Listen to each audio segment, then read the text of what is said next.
todos. Vamos dar início a mais uma reunião da Associação Médica Espírita Carioca, para que a gente possa fazer a nossa harmonização. Vamos ouvir Ave Maria. Vamos ouvir Ave Maria, mas é que eu já falo alto mesmo, então mesmo sem microfone, né? Vamos ouvir Ave Maria logo após a Ave Maria, para que a gente possa se equilibrar. Alguns estão vendo no trabalho, outros das suas residências. E é sempre bom que a gente se mantenha nessa sintonia. E logo depois a Bárbara vai fazer a nossa prece inicial e nós passamos então a palavra para a nossa palestrante.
Olá, boa noite. Boa noite a todos. Bom, vou aproveitar a data de hoje, né? A gente comemora o dia de Santo Antônio. E estou eu aqui mais uma vez com o meu livro que eu tenho trazido algumas vezes, porque eu acredito que esse livro apareceu para mim muito cedo e ele é muito, muito bonito. E esse livro fala, né, que Francisco de Assis e Antônio de Pádua compuseram uma das equipes evangélicas que desceram dos páramos celestiais para espiritualizarem a humanidade em nome daquele que sempre foi a luz das consciências. O primeiro nascido em Assis, na Itália, e o segundo em Portugal, que entretanto se fez romano pelo coração. E aí, como a gente, pelo dia de hoje, pela palestra, que a Daniela fez com tanto carinho para a gente falar sobre sentimentos e reforma íntima, eu queria ler sobre o amor, que é o que Francisco de Assis respondeu aos seus discípulos quando perguntaram para ele. Então, me diga, o que é o amor? Então, perguntaram os discípulos de Francisco, para quem não veio das últimas vezes, chamava ele de Pai Francisco. Pai Francisco, o que é o amor? Francisco de Assis redarguiu com alegria sobre o beneplácito da virtude que ele tanto amou, desfrutando desse ambiente divino da sua própria conquista, e disse: Meus amados filhos, esta pergunta do nosso irmão Sabatino, que é um frei que acompanhava eles, nos faz lembrar sobremaneira do nosso divino mestre em todas as suas diretrizes, quando estagiou na terra, falando sobre Jesus. Porque ele foi a personificação do amor. Ele é o amor.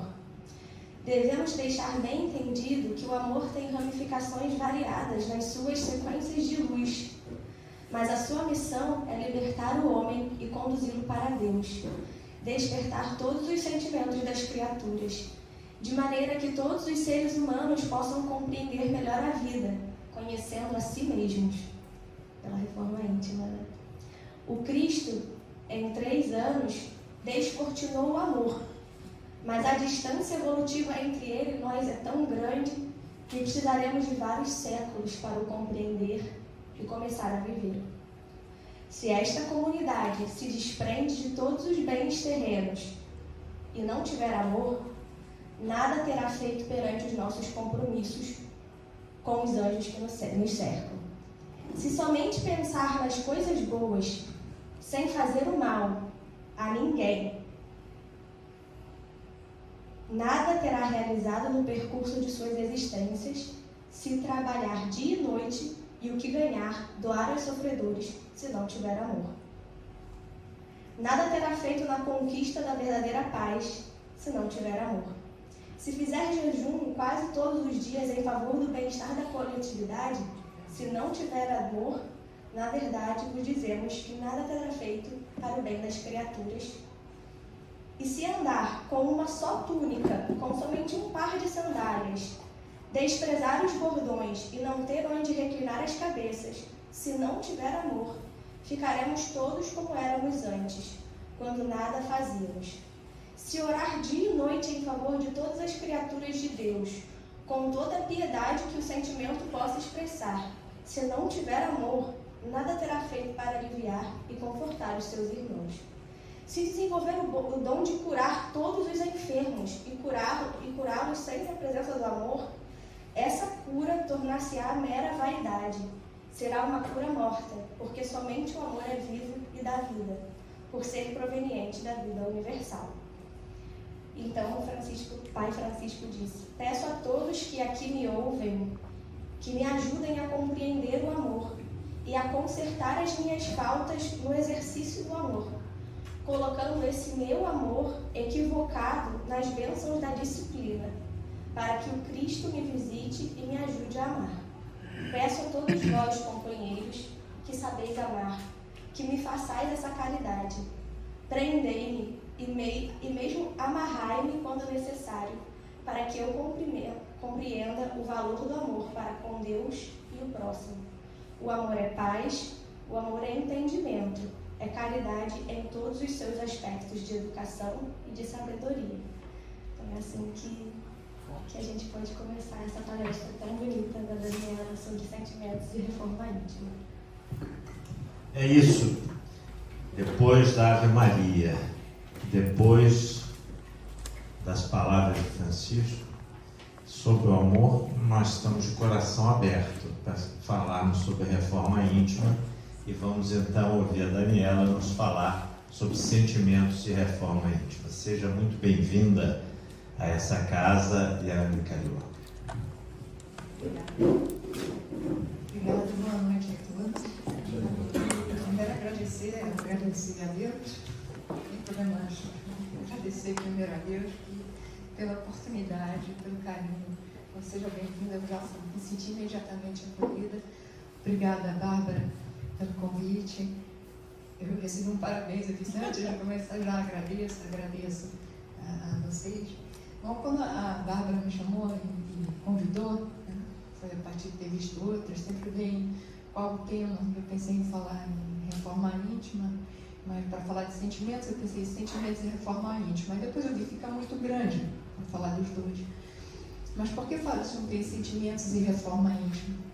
Porque reforma íntima é, antes de tudo, a educação dos nossos sentimentos. Eu botei essa casinha, eu ia falar da casinha, mas ela falando de amor, eu já comecei a mudar a palestra. Esse passado é porque a reforma é isso. Reforma eu sou analista, né? A gente chama de transformação. Transformação é diferente de mudança. Então, para entender que é uma transformação, se eu moro numa casa e me mudo para outra casa, faço uma mudança, a outra continua existindo, só que eu não me relaciono mais com ela. Então, mudança não é transformação. Se eu mudo, se eu reprimo uma parte de mim que eu não gosto e aparece outra, eu não me relaciono, ela continua existindo. Transformação, eu moro numa casa, aí eu abro mão de alguma coisa, sei lá, a cozinha e sala, elas são separadas. Eu quero ter um conceito aberto, eu faço uma obra dentro, eu faço uma reforma no interior. Isso é reforma íntima. Essa transformação interior é o mesmo, só que agora com uma outra qualidade, e que o anterior não deixa de existir. Eu aprendo a partir desse anterior, ele está comigo, ele continua existindo. Eu botei no meio do coração, porque esse é o objetivo. É através, nesse processo de transformação, nos tornarmos mais amorosos. É evoluir da emoção para o sentimento. Você passa, por favor? Isso. Então, começando no Livro dos Espíritos, né, na questão 605, está dizendo que o ser humano tem uma natureza animal que é responsável pelo corpo, pela sobrevivência. Então, aí estão os instintos e também as emoções. Está dito, mas também tem as emoções. E temos uma natureza espiritual, né? A alma, quando o espírito encarna, temos a alma. E essa natureza espiritual responde por dois princípios. Um princípio intelectual e um princípio moral. Próximo. Isso. Então, a gente transferindo isso aqui para a ciência, para a neurociência, a gente diz o que na ciência? Que o ser humano é um animal racional. Esse modelo que eu peguei é do cérebro trino, do Paul MacLean, que, embora ele seja questionado, ele é muito usado porque ele serve didaticamente e mostra as partes evolutivas do cérebro. Então, a parte mais baixa, a reptiliana e mamífera, é chamada parte animal, que é responsável pela conservação. Então, embaixo, no reptiliano, a gente dá o que é a parte autônoma, que mantém a existência do corpo. Então, tem a frequência cardíaca, a respiração, a temperatura, a regulação até de alguns instintos, como de marcação de territórios, relacionado também à sexualidade. Depois vem o sistema límbico, que é das emoções. As emoções, elas existem para a preservação da vida, para a conservação. Isso é do animal. A parte racional, que é o neocórtex, que é o que é a parte instável do cérebro, que está instável significa que ainda está em evolução, não está pronto. Isso a gente ainda vai evoluir mais, vai modificar e vai ampliando. Nessa parte do neocórtex, principalmente o pré-frontal, a partir deles é que a gente faz as tomadas de decisões, as decisões racionais. E para fazer decisões racionais, próximo, a gente utiliza do pensamento e do sentimento. Aí vem o estranhamento, porque na linguagem a gente fala muito, eu estou sentindo, e mistura emoção com sentimento, mas são coisas diferentes. Eu sou analista junguiana e hoje em dia a neurociência prova que realmente a gente usa dos sentimentos para tomar de decisões. Mas o Jung também falava isso daí, ele separava, só rapidinho, estou puxando, obrigada. Ele separava, a gente tem duas funções racionais na consciência, tem duas irracionais e duas racionais. O que nos interessa aqui são as duas racionais, que são o pensamento e o sentimento. Elas se complementam, mas elas são diferentes, ou a gente se orienta por um ou por outro. O que é o pensamento? O pensamento é a função da consciência, função quer dizer a forma com que a consciência atua, tá? É a função da consciência responsável por dizer o que uma coisa é.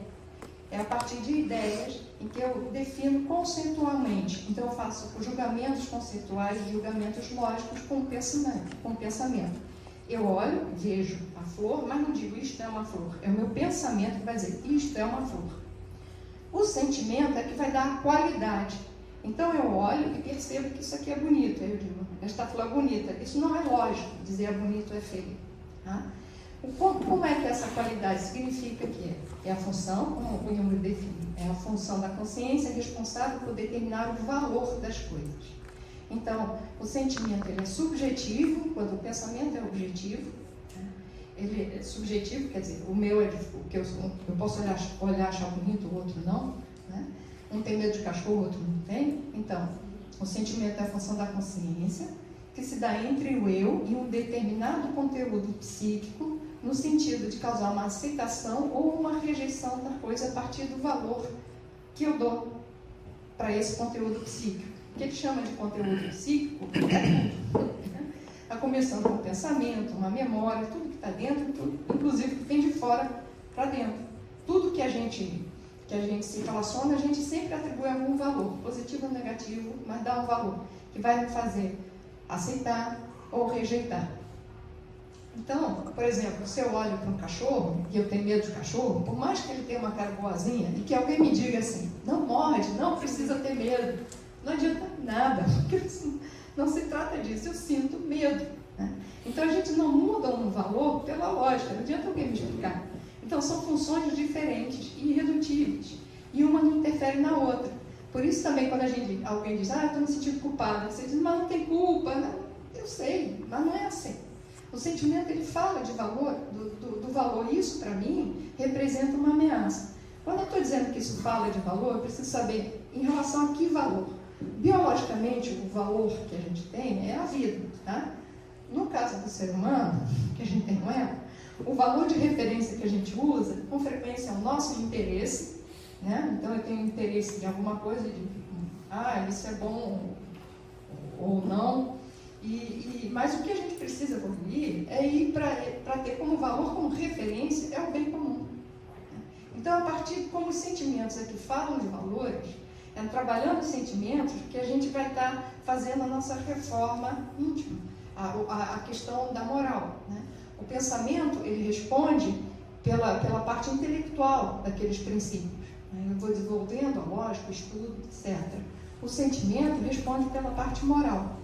Eu botei isso aqui da música também, é para a gente ver assim, olha, todo o conteúdo psíquico, tudo tem um valor. O que significa que para tudo, tudo desperta algum sentimento em mim. Tá?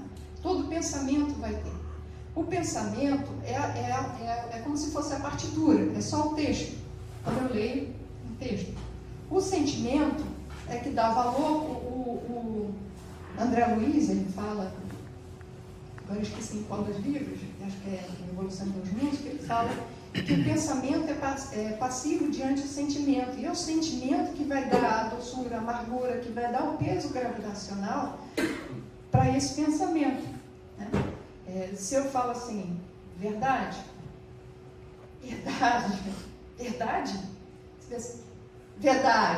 eu posso estar ser irônica, eu não sou boa atriz, mas sem querer ser irônica e te atingir, ou falar uma verdade de alegria.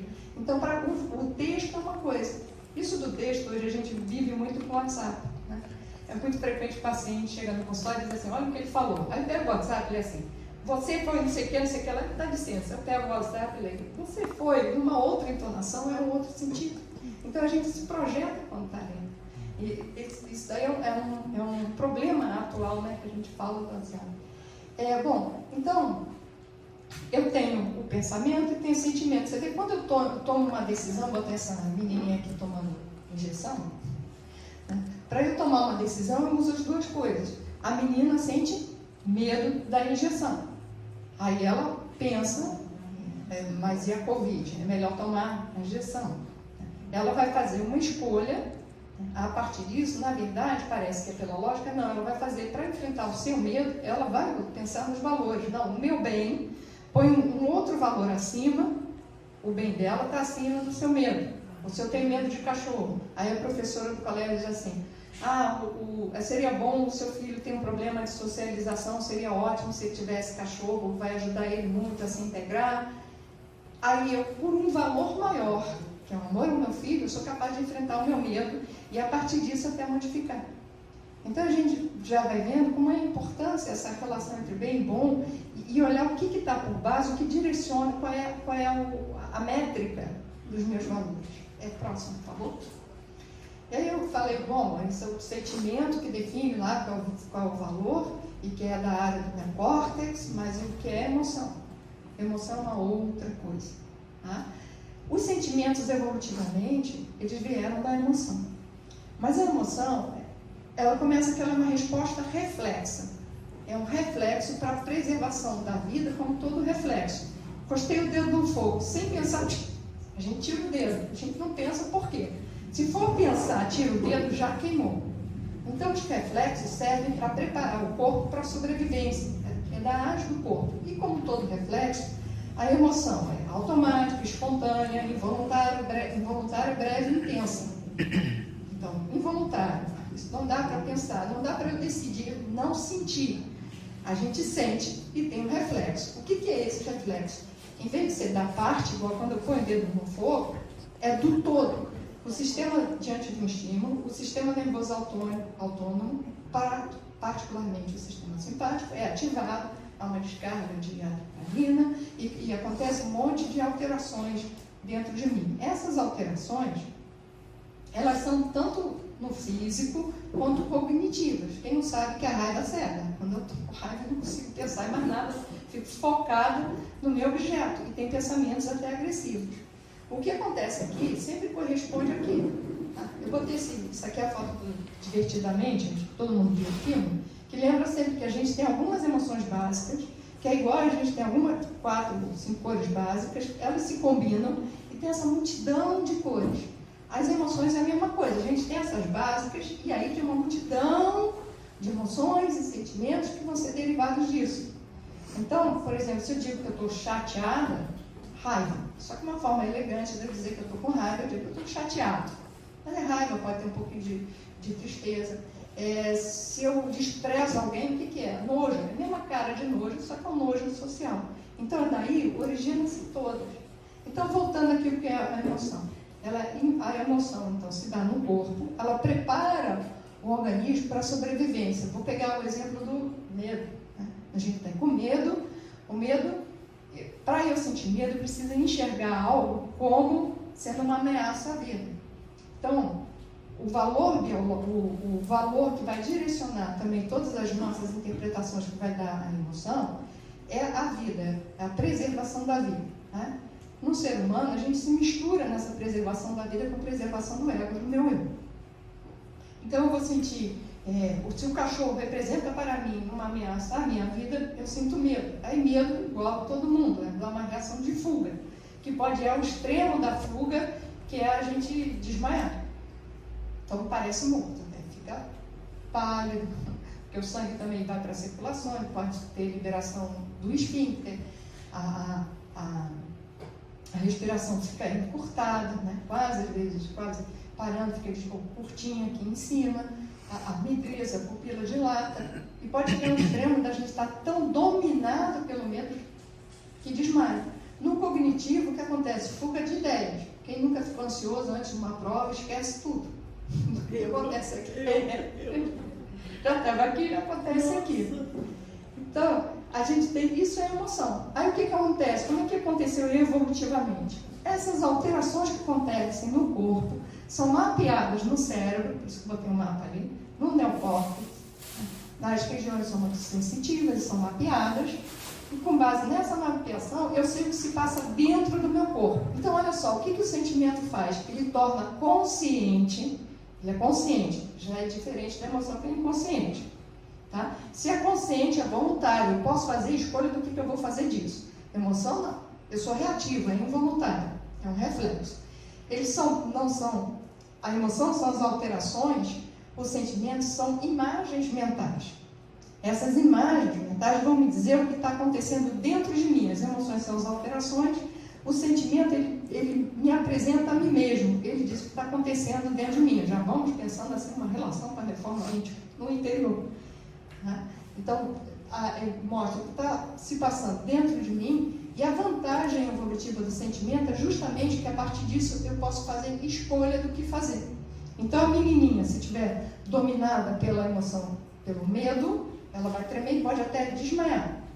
Agora, se ela toma consciência que está com medo, apesar de estar tremendo, ela pode fazer escolha, botando um valor maior à saúde dela, para Covid, digamos que seja, para não pegar gripe, Covid, ela vai mesmo tremendo e apresenta o braço e toma injeção. Tá? Então, a vantagem do sentimento é que eu consigo pesar valores.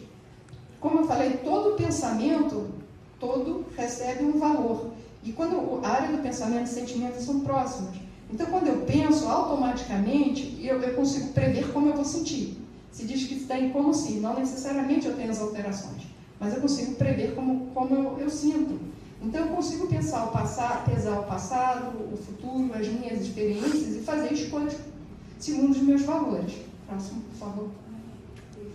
Então, a gente tem o seguinte, a nossa natureza espiritual, que é a parte racional ali do ser humano, nós temos o princípio intelectual e o princípio moral. O princípio intelectual, a função da consciência que eu vou usar para desenvolver o meu intelecto é primordialmente o pensamento. Claro que em tudo a gente usa tudo, mas o principal aqui é o meu pensamento, tá? Porque eu faço raciocínios lógicos para desenvolver o intelecto. É baseado em ideias. A moral diz respeito aos valores. Como é que é definido no livro dos Espíritos? É a arte de se conduzir bem. E você é moralmente bom, né? Faz bem quando se conduz tendo em vista o bem para todos. Se conduz tendo em vista e para o bem de todos. Isso é o ato da moral. Então eu preciso tomar como valor para me aprimorar moralmente, começar a tomar como valor de referência o bem de todos e não a minha autopreservação, que é a nossa natureza animal. Eu botei aqui as duas asas e o que impulsiona essas asas, né, é a vontade. A vontade, eu vou usar, é diferente do desejo. Né? Desejo é esse querer, eu posso desejar amar, não posso não ter vontade de fazer. Vontade, a definição de Jung, que é muito curta, eu acho ótima, que é a energia à disposição da consciência. Essa energia que eu disponho para fazer o que eu quiser dela. Então é a energia que vai fazer bater as asas, e o uso do livre-arbítrio. É a vontade que impulsiona e direciona essas asas. Como é que eu vou desenvolver? Próximo, por favor. Eu peguei isso aqui, são duas falas que usam da bibliografia espírita, que usam o termo asas para se referir a esses dois aspectos. Isso aqui é do Consolador, né? Ele diz assim, o sentimento e a sabedoria diz respeito ao intelecto. São as duas asas com que a alma se elevará para a perfeição infinita, no círculo acanhado do orbe terrestre. Ambos são classificados como adiantamento moral, o sentimento, e adiantamento intelectual, sabedoria, diz respeito ao pensamento. E ele continua mais no parágrafo, que é muito interessante, porque ele fala que os dois são importantes. Mas óbvio que se eu tiver que escolher um, é melhor a moral. Porque um indivíduo muito inteligente e sem moral faz muita coisa ruim, faz muito mal. E isso pode levar a quedas sucessivas ao longo das encarnações. Já a questão moral faz sempre o bem. E é sempre progresso, você sempre leva alguma coisa. Acontece que, óbvio, que a moral, por mais que bondoso que o indivíduo seja, sem um conhecimento, ele faz pouco bem. Então, por exemplo, precisa de muito estudo para desenvolver a vacina e fazer um bem para todos. Então, eles vão se complementando. Próximo, por favor. Aqui outra frase. Já se disse que duas asas conduzirão o espírito humano à presença de Deus. Uma chama-se amor, a outra sabedoria. Pelo amor, que acima de tudo é serviço aos semelhantes. Vou fazer aqui uma pausa, já que falamos tanto de amor. Então veja, no sentimento eu vou desenvolver o amor. Como é que eu desenvolvo o amor? Servindo aos semelhantes. Servir aos semelhantes é a mesma coisa que servir a Deus, porque a gente serve a Deus servindo as suas criaturas. É igual a mamãe. Você pergunta para a mamãe, o que te faz feliz? Ah, fazer feliz. Faz para o meu filho que eu fico feliz. O pai também, mas lado feminino que fala mais alto. Então, pelo amor, que acima de tudo é serviço aos semelhantes, a criatura se ilumina e amorfoseia por dentro. Percebe? Moral, reforma íntima, por dentro. Emitindo em favor dos outros o reflexo de suas próprias virtudes, que é isso que a gente desenvolve quando se aprimora moralmente. E pela sabedoria, que começa na aquisição do conhecimento, aí a gente vai estar na parte intelectual. Recolhe a influência dos vanguardeiros do progresso, que vai levar ao progresso, né, o intelecto, que lhe comunica os reflexos da própria grandeza, impelindo para o alto, através do amor valorizamos-nos para a vida, através da sabedoria somos pela vida valorizados. Dá o imperativo de marcharem juntas a inteligência e a bondade. Vou fazer um parênteses aqui. É bom seria se marcharem juntos, mas nunca marcham juntos. Porque como ou me oriento na vida pelo pensamento ou pelo sentimento, o habitual é que a gente desenvolva muito um lado, aí o outro fica um pouquinho atrasado.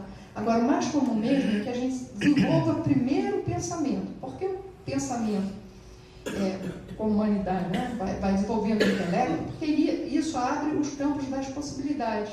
E a partir das possibilidades, quando elas vão se expandindo, é que eu vou precisar da ética, por favor. Né? O que a gente vê hoje primeiro criar o celular, agora precisamos desenvolver uma ética para o celular. Né? Então, não dá para desenvolver os dois ao mesmo tempo. É um, depois o outro, um e o outro. Próximo, por favor. Então, o que a gente vê aqui, você vai ficar muito escrito, mas dá para a gente visualizar bem. Do lado da vontade, a vontade vai me ajudar. De um lado, no princípio intelectual, eu tenho o pensamento. Como é que é? Nós nascemos simples e ignorantes. Então, eu nasço ignorante, com a vida eu vou adquirindo conhecimento, eu posso ampliar esse conhecimento, eu vou realmente incorporando pelo estudo, na medida que, como humanidade, aplicamos, desenvolvemos as ciências, e eu, como indivíduo, vou adquirindo sabedoria. Do outro lado, no caminho do sentimento, nós nascemos simples, eu vou botar esse simples como um simplório, né? Dito no livro dos Espíritos, que eu vi lá que está 127.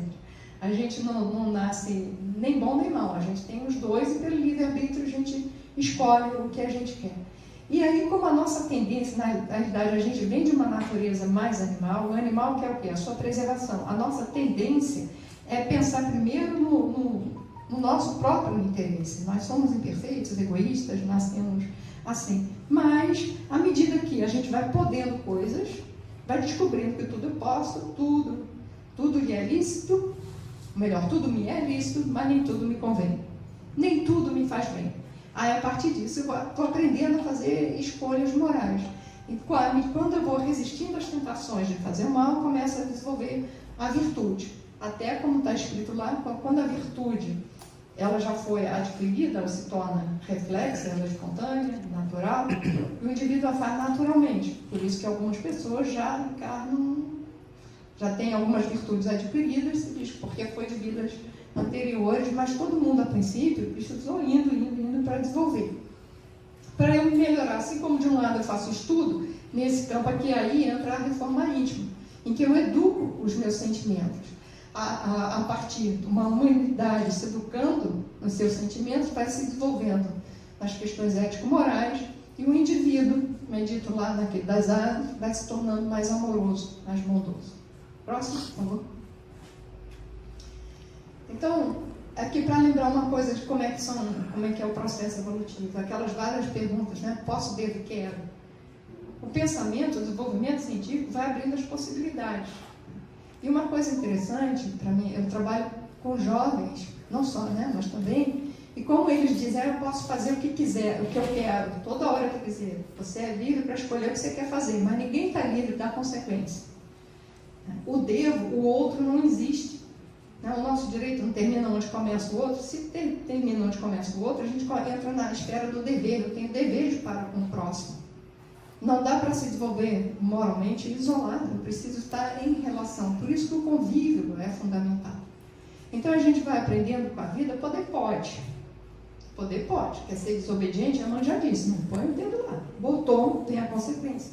Perdão. E aí eu vou descobrindo que tudo, poder eu posso, mas será que eu devo? Aí vem outro problema. Porque às vezes eu sei que eu devo, mas eu tenho o livre-arbítrio. Eu sei que eu devo ou não devo. Mas a questão é que se eu quero. E muitas coisas também, eu posso, eu devo, eu quero, mas tem um lugar também que é eu sou capaz. A gente volta para a pergunta, às vezes a gente sabe o que deve, quer, mas não tem a capacidade, sabe? Não tem as condições. Então volta a pergunta do posso. A esse ciclo. Então, para a gente lembrar, a humanidade foi durante muito tempo, sabe, penso logo existo, desenvolvendo muito pensamento e a ciência. E a gente ficou com uma defasagem nessa questão moral. Não é à toa que vivemos uma crise de valores e que hoje se fala muito em educação dos sentimentos, em emoções, em QE, também que é inteligência emocional e agora também inteligência espiritual. Pelo pensamento, pela ciência, a gente foi conquistando o mundo externo. Agora é a vez de conquistar nós mesmos. Quem nunca se viu descontrolado, dominado pela emoção, fazendo exatamente como Paulo Tarso disse, obrigada, né? Fazendo o mal que a gente não quer e o bem que a gente gostaria, a gente não consegue fazer. Então, se todo mundo já se viu algum dia descontrolado, está precisando, está precisando disso. Insatisfeito. O que é um insatisfeito? Se não uma distância de mim mesmo deu da minha própria possibilidade, potencialidade. Eu estou insatisfeita com o que eu estou fazendo. Minha alma pede alguma coisa e eu estou fazendo outra. Então, está mostrando de uma defasagem interior. Resumindo, todos nós precisamos, para o nosso próprio bem, para vivermos melhor, de uma educação dos sentimentos. Sem isso, a gente fica muito à mercê das nossas próprias emoções. A gente acha que fica à mercê das circunstâncias, mas não é, da minha emoção, porque eu projeto que eu sinto fora. Né? Eu perco o controle quando eu sou dominada pela minha emoção. Então, a gente já vê que tudo começa por tomar consciência. Você lembra da referência? Né? A nossa meta é chegar àquele desejo de nos conduzir pelo bem de todos, tendo visto para o bem de todos. Esse é o lugar do amor, desse amor desinteressado. Eu botei aqui decidir amar, porque é claro que eu penso em fazer reforma íntima. E muitas vezes eu me encontro nessa dificuldade de amar os meus inimigos. Como é que está escrito lá? Amar os meus inimigos não é ter ternura, gostar é afinidade. Amar é desejar o bem e se alegrar com o bem do próximo. É muito fácil. Quando eu odeio, eu não desejo o bem do próximo. E quando a gente é criança, que a gente é mais sincero, né? O nosso inimigo cai no chão, a gente diz bem feito. A gente se regozija com esse mal. Então, o que nós precisamos para amar é desejar o bem. E tudo que eu desejo, isso eu sinto. Tudo começa em mim, esse é o lugar do desejo. Então, eu preciso desejar o bem, aí eu sinto amor, compaixão, etc. Eu vou sentir, na medida que eu desejo o bem do outro, e vou aprendendo a me alegrar com o bem do outro, porque o bem do outro é meu. Se o mundo é humanidade, todo bem que é para mim, todo bem que é para o coletivo é para mim também. E vice-versa. Só que quando eu faço o bem por mim, eu não estou pensando no outro. Então eu não tenho ainda a virtude, porque a virtude plena é naquela que eu esteio do meu próprio interesse. Aí eu ponho uma coisa de decidir amar, que eu chamo de decidir. Porque quando eu decido, eu faço. Não quer dizer que eu vou imediatamente amar. Quer dizer que ao me propor, eu vou me comportar assim. E quando eu decido amar, não existe condicionante. Decidir amar é em si mesmo incondicional.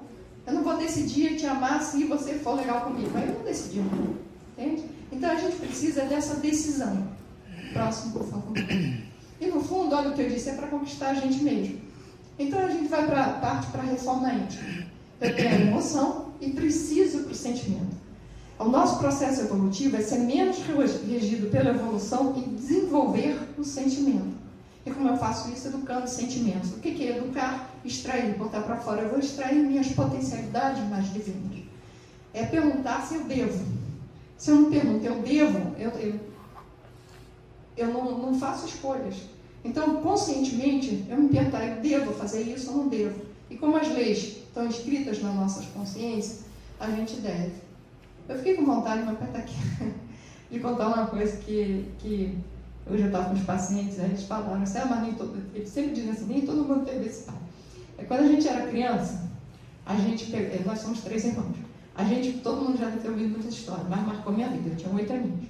A gente já pega o chiclete no mercado, mamãe não dava chiclete pra gente. Aí a gente chegou em casa, falar com o seu pai, aí sentamos os 3, as crianças na cama dele, o papai sentado com a gente, o papai quase não fala, não bateu muito menos, mas ele fala, e quando ele fala, ele só aquelas sabedorias, pérolas.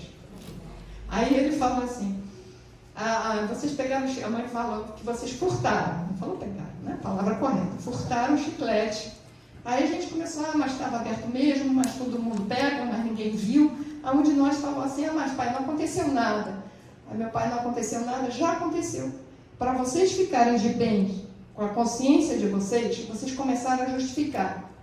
E se vocês acreditarem no que vocês estão falando, vocês corromperam a coisa mais preciosa que tem, que é a consciência de vocês.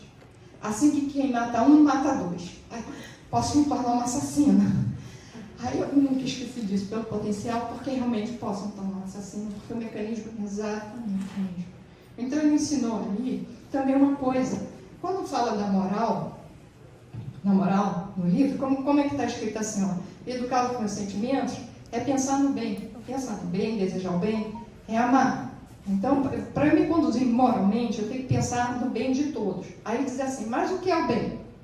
Para definir o bem do mal é muito simples. Faça ou não faça com outro o que você gostaria que fosse feito com você ou não. Não vos enganeis.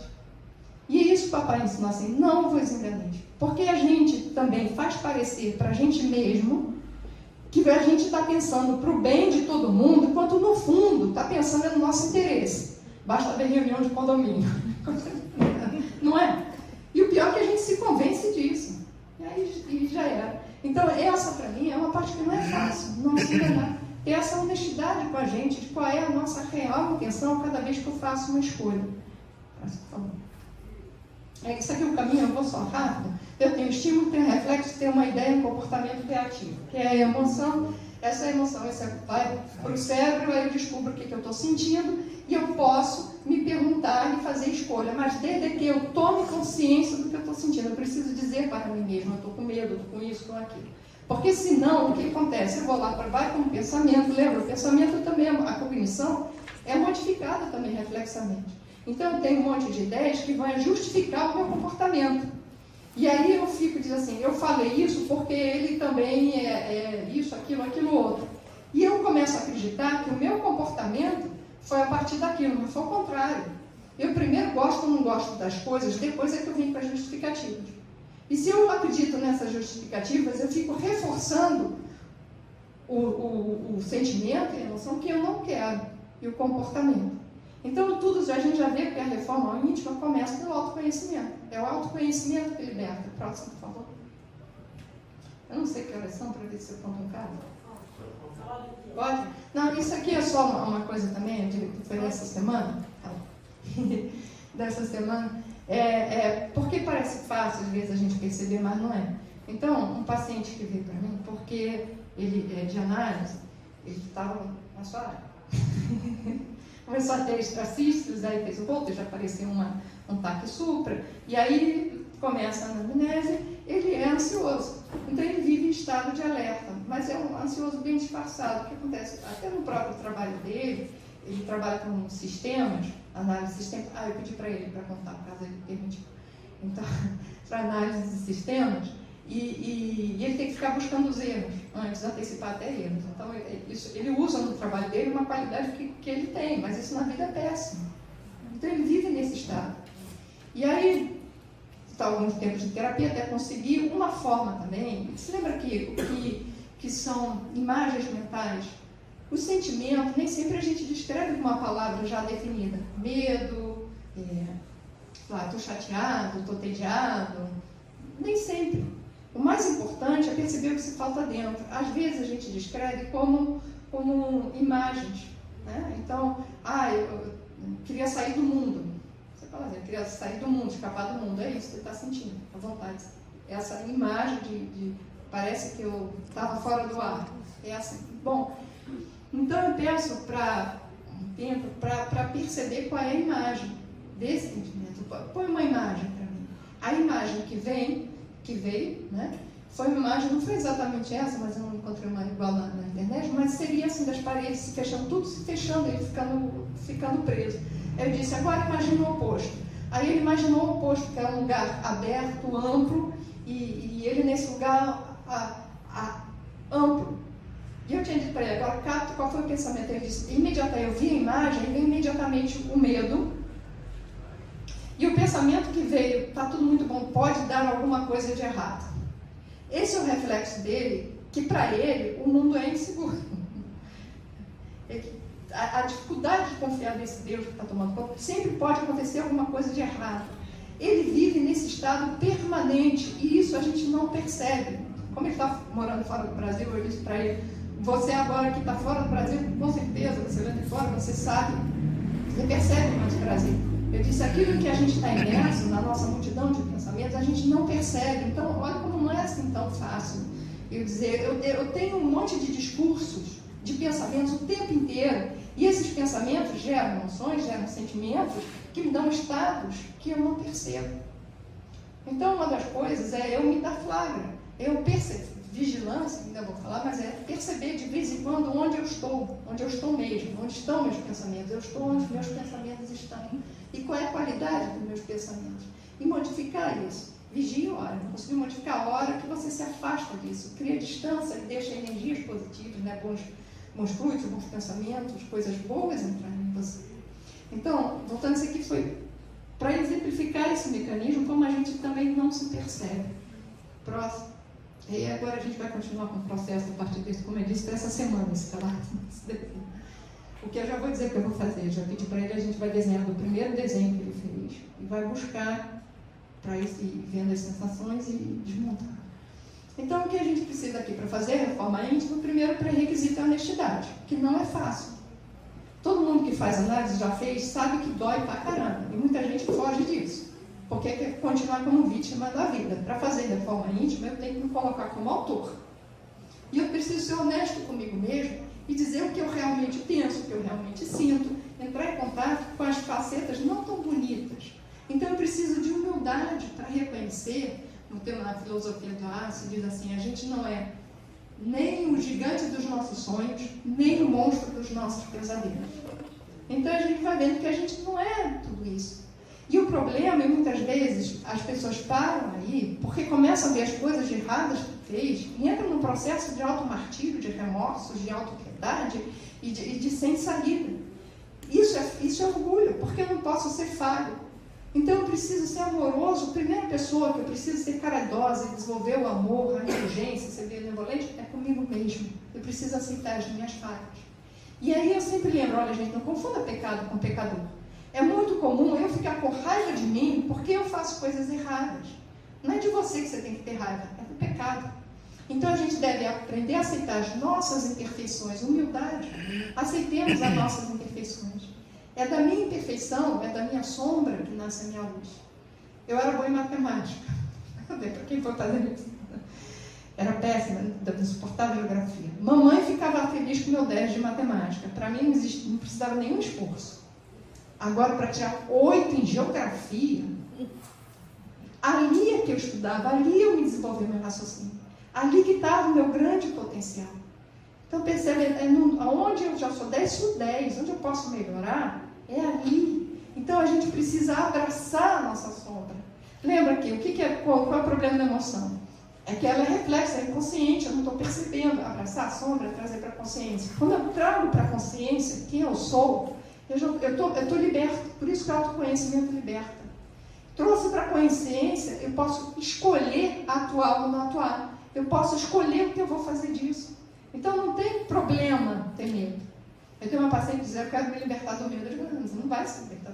Quer dizer, ela dizia, eu queria não ter medo. Hoje ela falou, eu quero me libertar. Ufa. Entendeu? Porque libertar do medo é não ser regido pelo medo, não é deixar de ter. Porque se eu não tenho medo, eu também não vou ter coragem, fé, confiança. Tá? Então é que eu sou consciente, eu posso descobrir o que eu vou fazer isso e não ser dominado pelas minhas sombras. Por isso que eu botei, olha, combater é diferente de reprimir. Esse paciente que tinha sintoma do estado de alerta cardíaco, lembra, a emoção altera o corpo. O O corpo responde a isso. Ele passava permanentemente em estado de alerta. Quer dizer, aquele meio parado no coração do medo, e sair dele, dizer assim, do nada, não é do nada.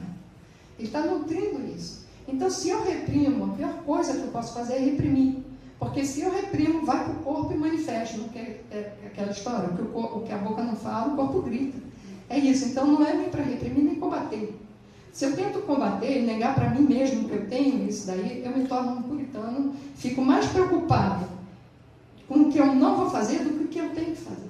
E a reforma é desenvolver esse lado dele. Para fazer a reforma íntima, eu preciso de renúncia. Eu sempre tenho que renunciar a alguma coisa. Eu tenho que renunciar ao ter razão, é melhor ser feliz do que ter razão. Eu tenho que renunciar, sempre ter algum hábito que eu vou precisar abrir mão, que não está sendo bom para mim. Eu preciso de vontade. Porque sem vontade ele não faz nada. A energia de posição da consciência, eu preciso querer. E eu vou precisar querer amar também. A pior coisa para mim é barulho. Eu sempre encontro, como Deus é muito bom, ele sempre me dá um vizinho barulhento, né? Se tem ideia, eu fico com medo de falar, sei lá para onde vai, mas agora vai. Meu vizinho de quarto, quando eu me mudei, ele tocava guitarra muito alto. E aí eu bati na porta, ele veio gritando, a lei permite que eu toque a 63 decibéis. Meu apartamento é tudo casquinha de ovo, né? Parece que eu estou na caixa de ressonância. Eu vi que ele veio para o ataque. Eu pensei em dizer assim, eu conheço outras leis de respeito ao próximo, tal, mas aí eu não falei nada. Eu falei o seguinte, não, só vim saber se vai ser sempre assim, porque se for eu nem trago os móveis, que eu ia dizer para quem veio para a guerra. Mas é porque Deus me testa isso, porque é a coisa que mais me dá raiva. Que eu tenho vontade de matar, e preciso amar. Enquanto eu não aprender, quer dizer, barulho, enquanto eu não aprender isso, eu vou atrair vizinhos que fazem barulho. Bom, próximo, por favor. Bom, então a gente precisa de autoconhecimento. Lembra o que a gente tem, assim, na prática, de visível? É a minha reação. Na emoção, reflexo, eu estou no automático. A gente funciona muito no automático. Então, o que eu vou observar, analisar o meu comportamento e os meus pensamentos. Isso não é fácil, a gente não percebe. Eu sempre pergunto, qual é o pensamento que vem da hora? Nunca a pessoa consegue captar. É tão automático, é tão dentro que a gente não capta. Às vezes não é imaginação ativa, no processo lá que eu fiz, e já com o tempo a gente capta. Mas agora que vocês estão conhecendo essa informação, passa a prestar atenção no pensamento que veio quando veio aquele primeiro pensamento. Lá está a nossa intenção. Você não quis aqui tão bem assim quando você falou. Não dá para se enganar, ele veio, porque é reflexo. Capta ele. Para saber o que sentiu. A outra coisa que eu vou precisar é aprender a denominar o que eu sinto, de alguma forma, para me apropriar, para trazer a consciência e saber o que eu tenho que fazer disso. Depois eu tenho que ser honesta quanto aos meus reais valores. Reais valores. Reais valores se revelam no como eu vivo, para ver qual é a minha grade. Por exemplo, eu posso falar muito de sustentabilidade, falar de ecologia, mas na hora do banho, principalmente nesse frio, deixa a água quente lá escorrendo, passa o shampoo assim e volta, porque eu não quero sair daquele quentinho. Ué, não é um valor para você a sustentabilidade ou não é? Ou o meu interesse está na frente? Né? Então, essa honestidade conosco, ninguém está vendo, conta só para você. E quais são as minhas intenções e motivações? Qual é a minha intenção? O que guiou aquela ação? Eu queria realmente o bem do próximo? Ou eu estava pensando no meu interesse? O que me motivou assim? O que eu queria angariar com isso? Era para mim ou era para o outro? Então, essa honestidade ela é fundamental para o autoconhecimento. Próximo. Esse slide aqui eu não vou ler. Leio a questão 919, que Santo Agostinho descreve como é que ele fez para se autoconhecer. Tá tranquilo de horário, né, Luiz? Pode? Tá tranquilo. Mas é o que está escrito lá que eu botei em questões, né? É para a gente olhar o que fez. Eu trabalho em CAPSAD e nos passos de tem quarto passo para fazer o inventário moral. E uma coisa que sempre tem que lembrar que é para falar de você. Porque a nossa tendência é dizer assim, meu vizinho botou o som alto, eu estou falando dele, que ele é isso, que não, é para falar de mim. Eu fiquei com raiva, xinguei até a última geração dele, desejei que ele tivesse um pior, ele é médico também, que ele chegasse de plantão, eu tenho que ser honesto, então é para dizer o que eu fiz, porque aqui é que está a nossa área, a questão é o que eu faço com o que fizeram, como diz o Sartre, né? O que fizeram comigo, não o que fizeram comigo. Aqui que está a minha potência, nós somos autores da nossa própria vida, cada um responde pelo que fez. Fica tranquilo, a conta só tem a ver com a nossa escolha. Eu vi de Chico Xavier, a gente que tira da gente o que é nosso, não é o outro. Isso depende de como eu reajo. Então eu tenho que analisar o que foi que eu fiz, o que estava por trás do que eu fiz, quais foram os meus sentimentos. Então já veja, a primeira questão já é moral. Fiz bem ou mal os meus atos e palavras. Pronto, aqui já tem tudo. Aí a gente vai descendo. Fiz algo contra Deus, o próximo, ao mesmo. Faltar como dever? Dei motivo para se queixar de mim? Por que objetivo procedi em cada situação? Aquela coisa da intenção. Se outro agisse como eu agia, eu censuraria. Isso é muito comum. Eu vejo um carro, todo motorista, e quando eu pego carona com outras pessoas, eu observo no carro onde a gente mais se revela. Né? A gente mostra quem realmente a gente é, o que a gente pensa, como se relaciona com a vida, é o lugar que está conduzindo. Então, uma coisa que eu observo, acontece comigo, eu vejo que os outros, né, que aquilo que ele reclama que o outro faz, ele faz. Com certeza. O que você reclamar, ele não deu passagem, mas quando ele está na vez de dar passagem, ele também se justifica que está com pressa e não dá passagem. Então, isso daí, se o outro agisse como eu agi, aquele lugar de não vos enganeis. Fiz algo que não ouso confessar. O principal lugar é não ouso confessar nem para minha sombra. Às vezes para a nossa sombra a gente confessa, mas confessa para a nossa mãe. Quem lembra a história do maratonista espanhol? Vocês se conhecem? Não? Ele estava numa maratona, o espanhol estava em segundo lugar. E o espanhol estava em segundo lugar. E o primeiro lugar achou que tinha passado já pela linha de chegada e parou de correr. Ele poderia ter ultrapassado e vencia. Ele parou, chamou o outro e disse, vai, ainda não acabou, vai você e vou atrás. Aí o repórter perguntou para ele, por que você fez isso? Você poderia ter ganho a medalha de ouro. Ele só respondeu, e o que eu ia falar para minha mãe? Então esse lugar, tem um filme do Woody Allen, né, dos neuróticos que fica uma nuvenzinha com a mãe dele falando, né? Mãe é Deus na terra. Tanto quando a gente tem dor, a gente chama por Deus ou pela mãe. Então, se não acredita em Deus, para sua mãe você confessaria?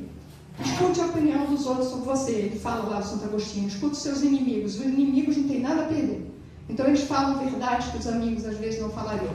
E por último, pergunte a sua consciência. Próximo. Aí vem, me conheci, porque para eu vigiar eu tenho que saber o que eu tenho que vigiar. Então eu tenho que conhecer, eu me torno forte quando eu conheço as minhas fraquezas. Se eu conheço as minhas fraquezas, é que eu não vou cair delas. Igual um exército, ele tem ali um vale, é vulnerável, vou cercar esse vale. Então eu preciso conhecer, vigiar as minhas fraquezas e vigiar os meus pensamentos. Vigiar é dar atenção, é parar e observar, é fazer aquele movimento reflexivo, Deus sobre mim mesmo e me observar. Vou dizer coisas que eu faço. Uma me dou flagra. Então, aqui em alguns momentos parei e me dei flagra. O que é dar flagra? É esse olhar de cima. Então, eu preciso observar como está. Às vezes eu tenho uma tendência de ser, eu sou muito fechada, mas tímida, não parece agora, andar assim. Aí eu me dou flagra e digo, levanta, igual o primeiro linguística diz, levanta o ombro, olha para frente, vai. Às vezes eu estou assim, me dou flagra, porque cada emoção tem uma postura. Tem uma mímica facial, que é por isso que a gente reconhece o que o outro está sentindo. Então, quando a gente se dá flagra, a gente se dá conta da emoção que está lá, que provavelmente tem algum pensamento estimulando ela. Então, se dê flagras. De vez em quando, vigia. Aí eu me percebo, às vezes, que eu estou, por exemplo, na rádio e lá dominada, e é difícil cortar. Ora, ou quando eu não sei o que fazer, a gente diz, muda o que está pensando, não sei o que fazer, olha. Porque quando eu oro, eu crio uma distância, que eu estou identificado, lembra? Eu estou dominado pela minha emoção, eu estou dominado por aquele pensamento, aquilo é automático. Quando eu oro, eu já criei uma distância e saí de mim mesmo, saí do meu umbigo e me volto para o alto. E eu crio a possibilidade de coisas positivas entrarem entre mim. Isso vai trazendo relaxamento, tem todo um efeito cerebral que é conhecido já hoje. Quando o paciente ele não é religioso, eu vou com a frase, quem canta seus males espantas. Eu digo, canta, mas não é que certos punks que canta, né? Então quem canta seus males espantas, isso dá também um relaxamento, traz esse afastamento. Próximo, por favor.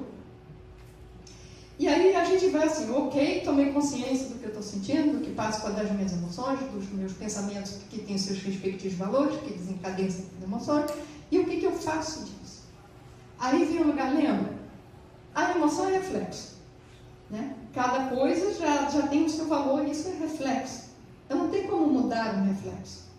O que eu posso mudar é, tomou consciência, o que eu vou fazer disso? Lembra a questão moral lá? Como é que eu desenvolvo? Fazendo tudo tendo em vista para o bem de todos. Então, o que eu vou precisar fazer? Primeiro, contém o mau impulso. Depois, a gente vai fazer tudo tendo em vista para o bem de todos. E aí, eu preciso repetir isso sempre, porque uma vez não muda. Né? É igual quando a gente aprendeu a dirigir. Sempre os pacientes falam assim, mas é difícil. Difícil eu traduzo por trabalhoso. Fácil é uma coisa que já foi trabalhosa e hoje é automático. Dirigir é fácil. Mas quando você sentou para aprender a dirigir, ele falou, olha para lá, olha para cá, você vem aqui, muda a marcha, pisa isso, você, como eu vou fazer isso tudo ao mesmo tempo? Aí você acha que tem que ficar olhando assim, né? Hoje, se você for pensar, o meu carro não é automático, mas se eu for pensar qual é onde eu piso, eu erro. Então, o que é fácil, para eu automatizar, criar um novo bom reflexo, eu preciso fazer muito.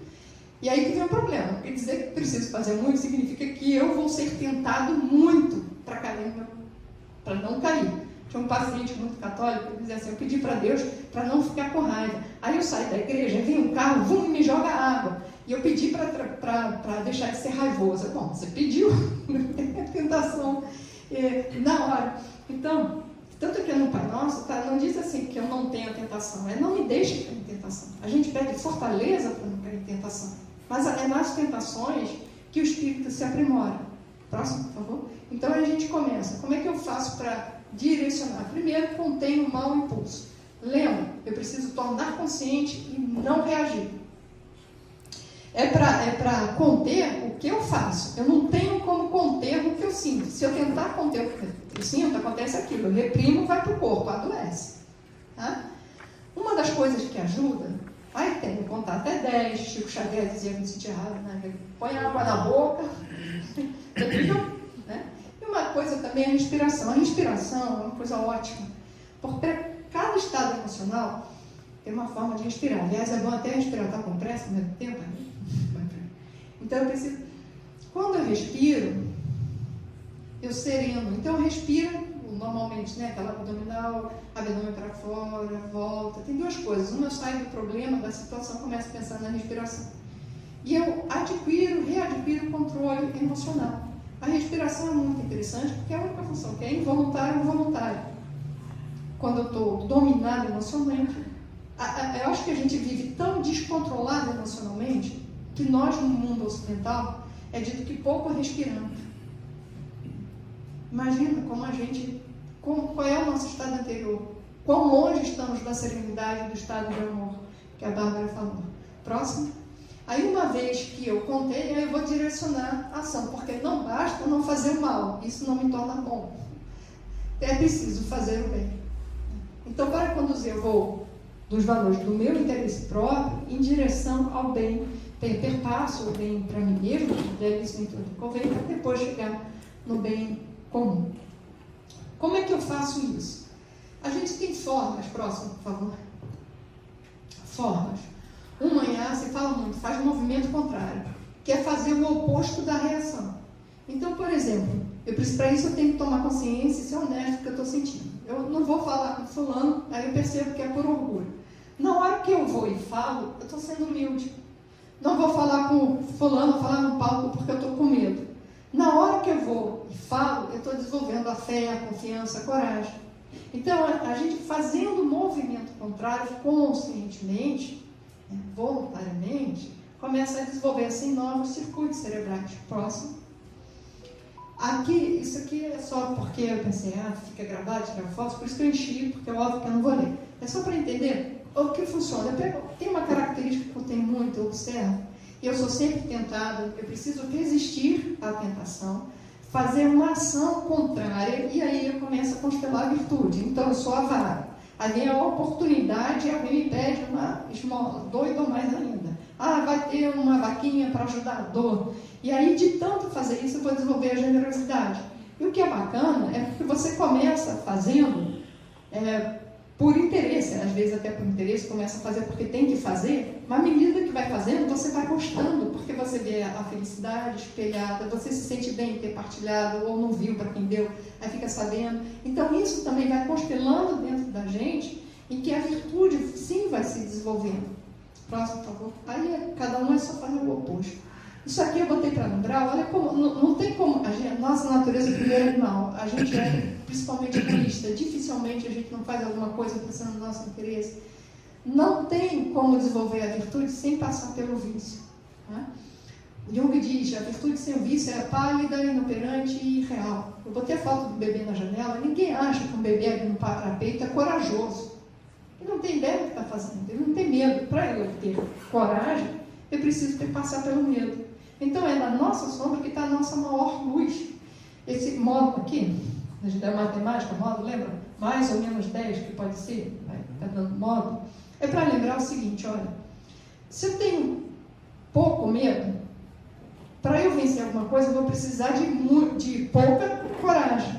Então, se eu tenho muito medo, significa que eu, em potencial, eu tenho muita fé. Se eu tenho muita raiva, eu sou muito agressivo, significa que, em potencial, eu tenho muita luta. Eu tenho muita compassividade de potencial. Só que a seta está para o sentido errado. Porque o que eu vou precisar para vencer isso é de muito. Então, chega a ser lógico, né? Próximo, por favor.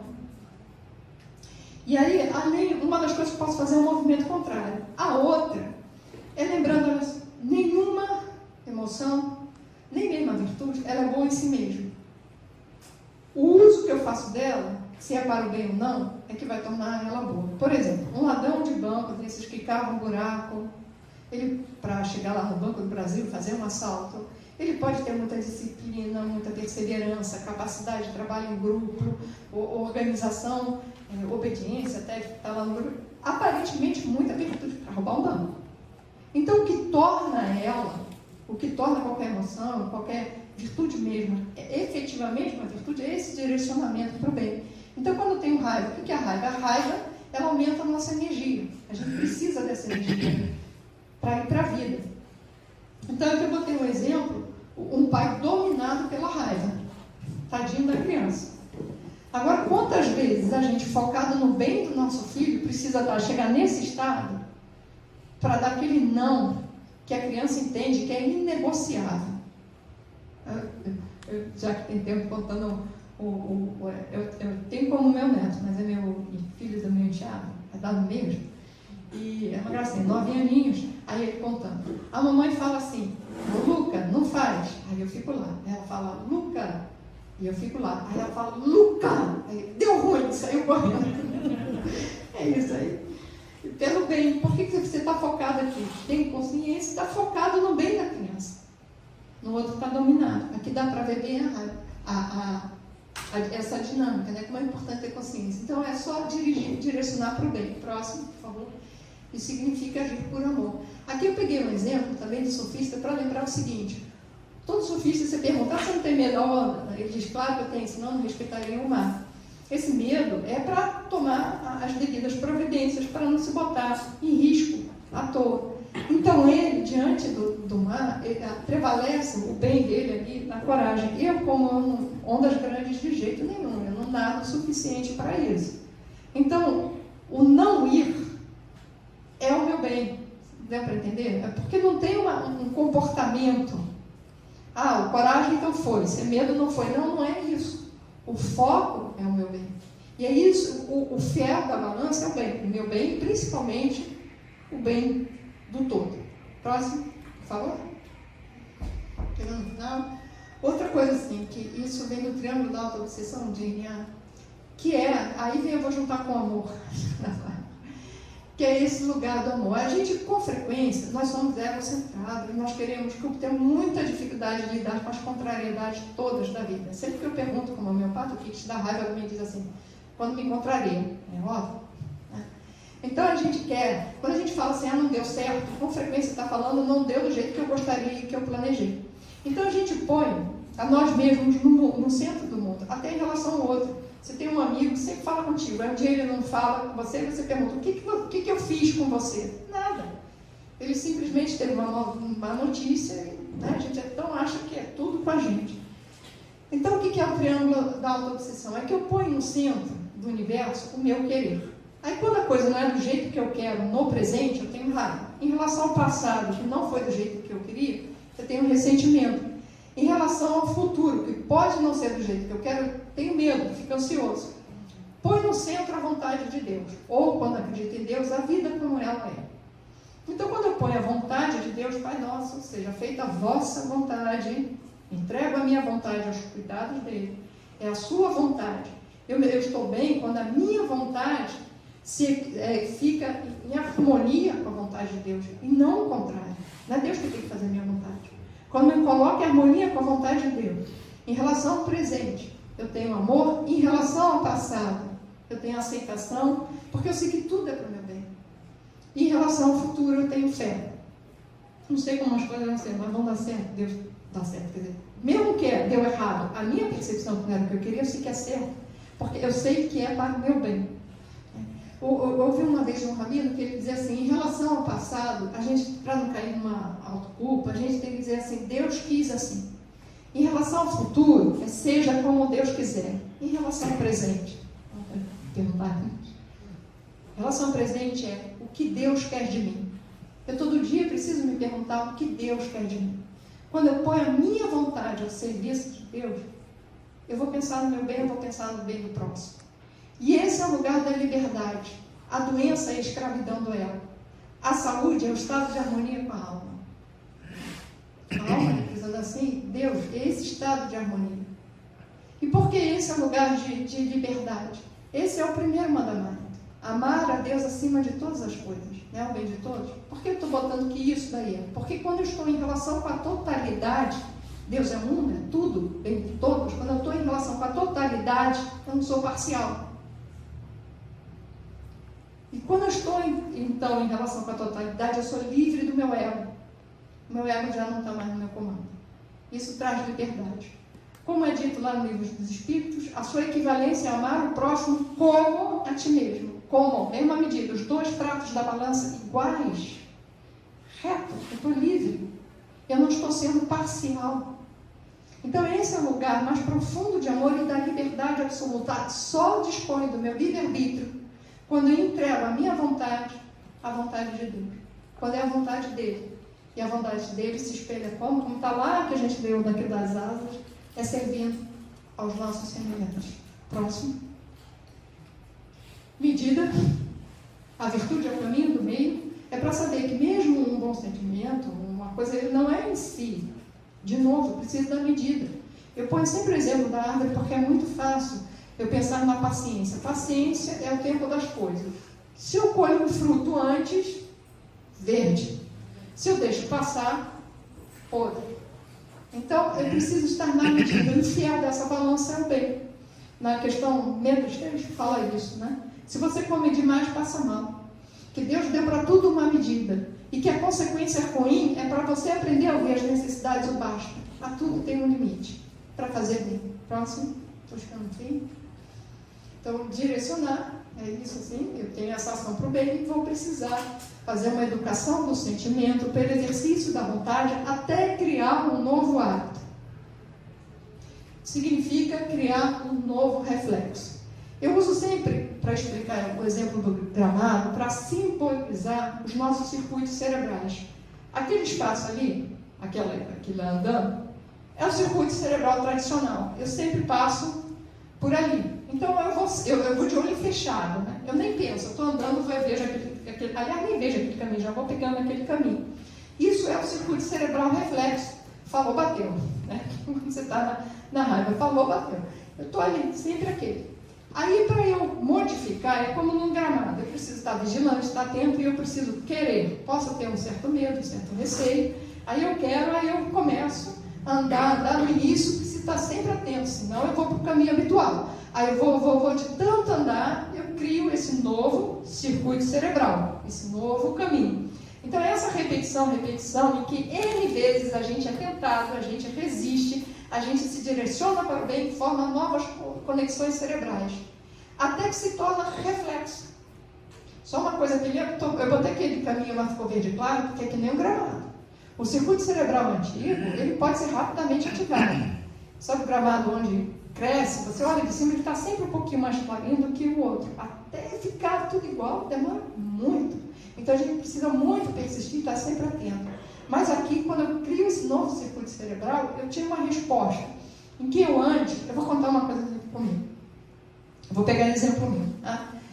Qualquer coisa, eu sou muito mimada, assim, eu falo para mim, sou muito mimada. Só porque uma coisa não aconteceu do jeito que eu queria, eu vou tendo aquela raiva. Aí eu começava a chegar assim, Dani, me estraga o seu dia. Só porque no meu trabalho na rua, a Lara, choveu, saí do metrô, vou andando, ela que nem passou um carro, jogou a água. Bom, só porque o cara jogou a água, você vai estragar o seu dia. Você não vai fazer isso com você, deixa de ser mimado. Aí eu vou trabalhando. Aí um outro dia aconteceu uma coisa assim, e eu não tive uma reação raivosa. Eu fiquei tão feliz comigo mesmo, não conquistei ainda, não, porque outras coisas ainda não. Mas aí se a gente vai, e aí eu me surpreendi quando eu vi comigo mesmo que eu não tive, e muitas outras coisas eu vou fazendo, é isso. E aí a gente cai de novo, por isso que a gente diz, eu erro sempre as mesmas coisas. A gente, como diz, a gente não veio aqui para trabalhar todas as nossas qualidades.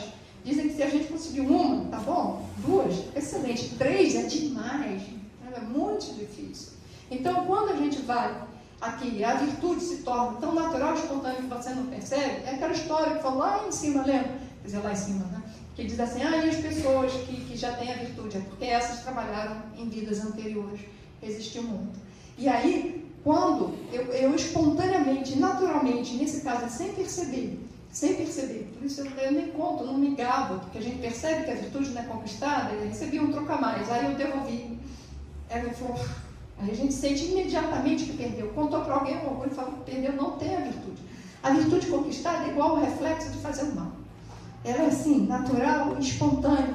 E quando eu chego nisso, nasceu um novo ser, moralmente melhor, reformado e amando mais. Próximo? Acabou. É isso, muito obrigada. E são 2 dias aí com vocês.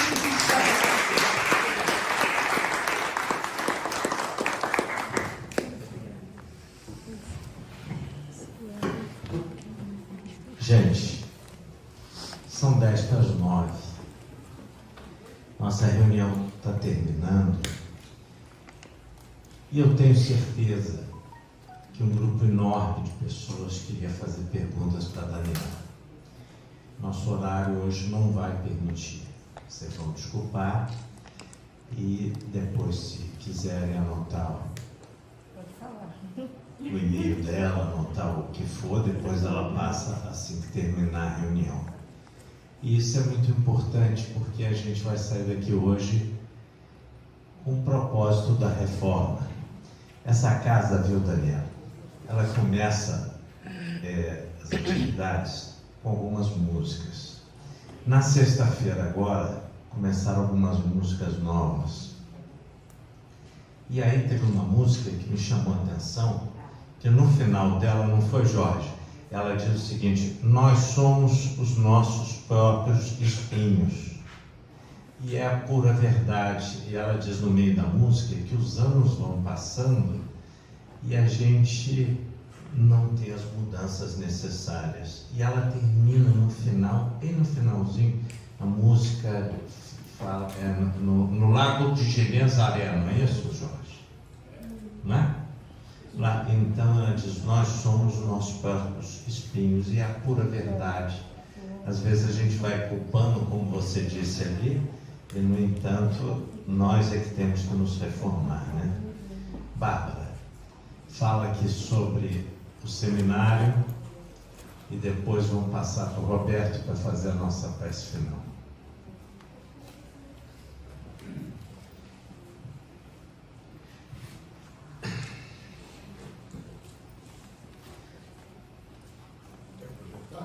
Quer projetar, Bárbara? Pode projetar. Tá.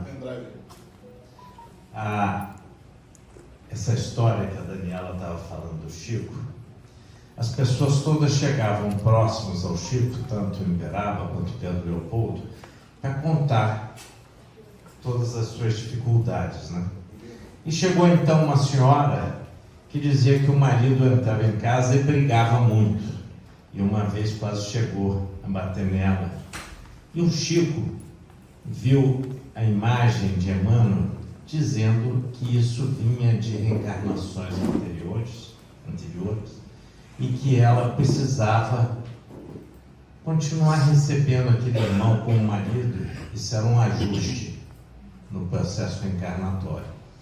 E aí o Chico então diz para ela: quando ele começar a reclamar muito, gritar muito e tal, você coloca água na boca e aí você aguenta o máximo de tempo possível, que ele deve se acalmar.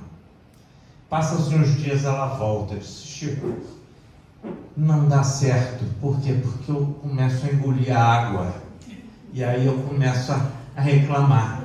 Aí então o Chico diz: então coloca um limão.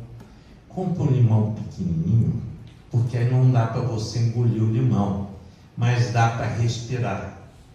Passam-se uns 15 dias, ela volta. Chico, deu certo. Por quê? Porque ele foi, reclamou. No segundo dia ele foi, reclamou. E daqui a passa-se 10 dias, ele então disse o seguinte: ô mulher, o que está vendo? Eu falo e você não fala nada, eu estou fazendo papel de bobo. Daí em diante ele passou a não implicar mais com ela. Então começou a história da água, que depois passou a história do limão. A Associação Médica Espírita Carioca, ela está fazendo 15 anos. Então nós vamos ter um seminário que será lá na Casa de Cultura do MAP, na Estrada do Pau-Ferro 258, no dia 16 de julho, de 8h30 às 13 horas. Vamos ter uma prece inicial, depois o Caio, nosso amigo Caio, médico psiquiatra infantil, estará falando sobre a unificação do raciocínio clínico, perispírito, mente e corpo. Depois virá o Luiz Augusto. Luiz Augusto é o presidente da AME Serra Azul, que é lá em Miguel Pereira, vai falar sobre saúde mental segundo Joana de Ângeles. Está aqui, ó. Saúde mental segundo Joana de Ângeles, Luiz Augusto de Azevedo Pinheiro. Temos um breve intervalo e depois o Zé Henrique Rubim de Carvalho, lá de Friburgo, virá falar sobre a presença do delírio psíquico no suicídio. E como quarta palestra, o Domingos, ele tem se aprofundado muito sobre os chakras. Inicialmente sobre o posicionamento dos chakras, os chakras de uma maneira geral, o estudo dos chakras. Depois ele começou a se desenvolver no trabalho, no estudo, sobre como é que cada chakra vinha a funcionar. Depois as repercussões de um chakra sobre o outro e a influência disso na atuação do sistema nervoso. Então as mudanças que a pessoa vai tendo em função de uma pequena desarmonia dos chakras. E por último, ele começou a estudar como é que se fazia, não é propriamente um equilíbrio dos chakras, porque o equilíbrio hoje a gente sabe que muita gente faz, mas como é que precisava ser o ajuste milimétrico entre um chakra e o outro para que houvesse um equilíbrio maior. Então ele veio falar sobre os chakras, o papel dos centros de força no processo saúde-doença. O Domingos atualmente está morando em São Paulo, ele virá exatamente para o nosso seminário e teremos então o encerramento e prece final. Nós procuramos nesse seminário dividir um pouco os temas de forma que fossem temas de uma abrangência maior, porque não adianta, por exemplo, a palestra da Daniela foi excepcional para a gente, porque nós precisamos cada vez mais a gente abrir o nosso íntimo, abrir o coração e de uma forma mais clara e mais objetiva, como ela disse aqui, que a mudança a saúde é a harmonia da alma. Que coisa bonita a gente ter a certeza de que a saúde não é só, como se diz, o bem-estar físico e mental, é uma harmonia. A pessoa tem que estar em paz, em paz com sua consciência, em paz com seus propósitos, em paz com a sua moral, ou sobretudo com a sua integridade total, quer dizer, a harmonia da alma. Então nós procuramos aqui separar alguns temas que pudessem ter uma visão maior. O Caio, quando eu conversei com ele, a unificação do raciocínio clínico, perispírito, mente e corpo. Como é que a gente faz uma anamnese simples, uma anamnese médica, uma anamnese psicológica, uma anamnese de um professor de educação física, uma anamnese de um dentista, uma anamnese de uma forma global? Como é que a gente entra no íntimo da pessoa? A gente sabe que o corpo é filial de uma matriz, que é a alma. Então, o que é mais importante? A matriz, não é a filial. Então, essa matriz ela precisa funcionar melhor. Pedimos, então, ao Luiz Augusto que nos viesse falar sobre os estudos de Joana. Os estudos de Joana são intermináveis. A análise psicológica de todos esses estudos, eles vão cada vez mais desenvolvendo e os grupos vão trabalhando mais isso. O Zé Henrique, nós pegamos um pouco mais pesado para que a gente falasse um pouco mais sobre as crises de ansiedade, sobre a depressão, sobre a possessão e de que forma a gente pode tentar um ajuste, um equilíbrio em função disso. E aí colocamos por último exatamente o Domingos, para que nesse quadro dessas desarmonias, como é que a gente pode ter uma atuação sobre os chakras. Então, os horários nós colocamos religiosamente, rigorosamente, para que haja um raciocínio e um perfil melhor para cada um de nós conseguir ter as transformações adequadas. Vamos tocar quanta luz. O que você colocou? Oração de São Francisco. Pode ser oração de São Francisco. Isso é para a gente dormir bem, ninguém precisar do Rivotril.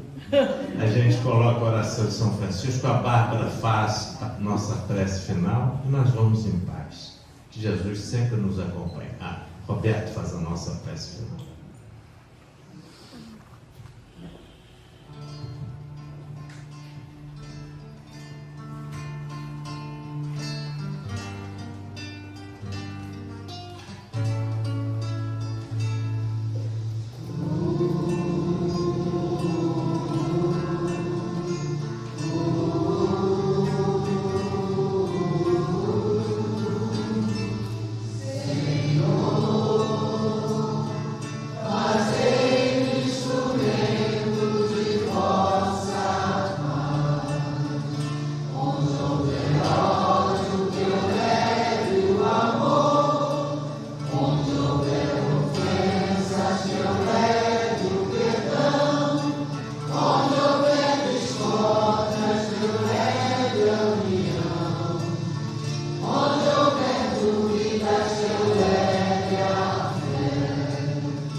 Assim, ao encerrarmos mais uma reunião da AME Carioca, hoje com um conhecimento e ensinamentos tão profundos que a nossa querida Daniela nos trouxe, vale a pena registrarmos a oportunidade privilegiada que todos que frequentam a Casa Espírita, mas em especial aqueles que buscam em todos os ensinamentos doutrinários os atalhos para esse desafio da reforma íntima. O espírita conhece todas as reflexões que o Evangelho segundo o Espiritismo nos traz. O espírita tem acesso e a melhor compreensão de todos os mecanismos das doenças. E essa é uma forma em que o estudo se transforma numa vigilância permanente. Poucas vezes a nossa casa precisa apenas de um reparo de uma lâmpada ou uma pia que está vazando. Normalmente a nossa obra ela é um pouco maior do que isso. E como nos lembrarmos de uma reforma que não se faz em pouco tempo? É da vigilância permanente. Através do estudo permanente, creio eu, que nós nos sintonizamos com o bem a ser feito, com as correções da nossa conduta a serem feitas. E, portanto, temos que agradecer os ensinamentos, agradecer essa bênção de termos acesso a essa informação tão privilegiada, agradecer a oportunidade de estarmos aqui, os Espíritos, nossos amigos benfeitores, a Jesus, o nosso Mestre, e acima de tudo, mais uma vez, agradecer a Deus a oportunidade de estarmos juntos, de compartilharmos os sentimentos e, principalmente, a oportunidade da vida que temos e que nos levará à perfeição sempre mais próximo de Deus. Que possa ser assim sempre, que retornemos todos aos nossos lares na paz, reconfortados por uma noite tão benfazeja, uma noite de tantas dádivas como foi essa. Que todos estejamos sempre protegidos, agora e sempre, graças a Deus. Vamos em paz, que Jesus nos acompanhe. Muito obrigado pela presença de Deus.